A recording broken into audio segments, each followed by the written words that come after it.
ఈ లోపల చీకటి ఏమిటి? బయట చీకటి మనకు తెలుసుకో, దీపాలన్నీ పెట్టాం, చీకటి పోతుంది.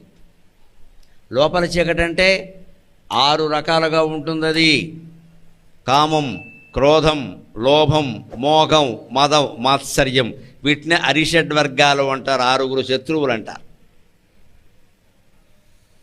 ఇది లోపల చీకటి. ఆ లోపల చీకటి పోవాలంటే మనమే మందేసుకోవాలి, బయట వాళ్ళు ఎవరు వెయ్యలేరు కూడా. ఎంత వైద్యుడికైనా మన నాడి తెలుస్తుంది, మన శరీరం తెలుస్తుంది, మన మనస్సు తెలవడం కష్టపడి.